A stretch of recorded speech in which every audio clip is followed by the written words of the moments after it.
ከሴቶች ሁሉ መጥፎ ሴት ማለት ደግሞ አልሙተበርጃት የሚገላለጡ ሴቶች ናቸው።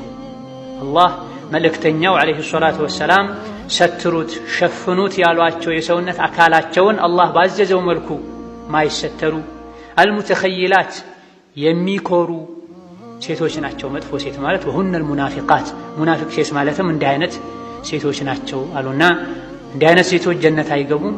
ከቁጥር አንፃር ጉራበል አዕሰምን የሚያክሉ ከገቡ እንጂ ከአሞራ ዘር ሆኖ አልፎ አልፎ እንጂ የማይገኝ የአሞራ አይነት የሸሪዓን አለባበስ በመጣሳቸው በመኩራታቸው ኒፋቅ ውስጥ በመውደቃቸው ጀነት የመግባት እድላቸው ጠባብ ነው ያሉ ኢማም አሕመድ ከዓብዱላህ ብን ዐምር ብን አልዓስ ባስተላለፉት ሐዲትም ኡመይማ የምትባል ሴት ወደ ነቢ ዓለይሂ ሰላቱ ወሰላም መታ ለመስለም ቃል ለመግባት በፈለገች ጊዜ ነቢ ዓለይሂ ሰላቱ ወሰላም ወደ እስላም ስትገቢ ቃል የማስገባሽ በአንደኛ ደረጃ በአላህ አላሻርክም እንድትይ፣ አልሰርቅም እንድትይ፣ ዝሙትን አልቀርብም አላመነዝርም እንድትይ፣ እንደዚሁ ደግሞ ድሮ በጃሂልያ ዘመን የነበሩ ሴቶች ይገላለጡት እንደነበረው አልገላለጥም ብለሽ ቃል እንድትገቢ ነው ሙባይዓ የማደርግሽ ብለዋታል ነቢ ሰለላሁ ዐለይሂ ወሰለም።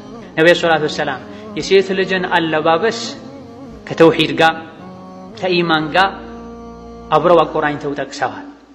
መገላለጥን መተው መስረቅን፣ ዝሙት መስራትን ከመተው ጋር አብረው ጠቅሰዋል።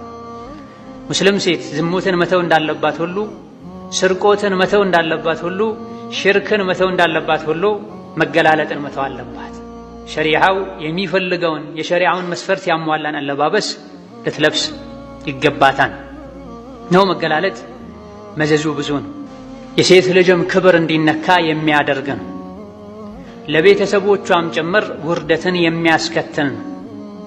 የሴት ልጅ ያለባበስ መበላሸት የኢማን መበላሸት ምልክት ነው። ሴት ልጅ ኢማኗ ሲስተካከል ዲንን ስታቅና ዲንን ስተገብር አለባበሷ ያማረ የተስተካከለ ይሆናል።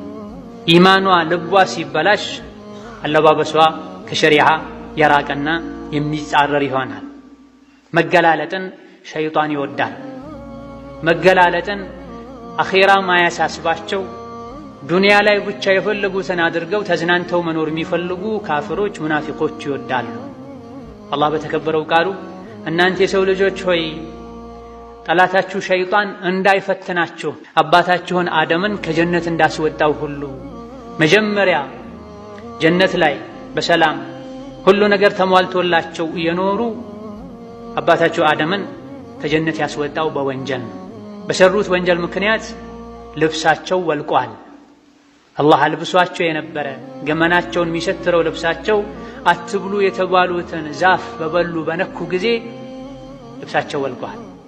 እዚህ ዱንያ ላይ ያንኑ እኛ ላይ መድገም ይፈልጋል ሸይጣን።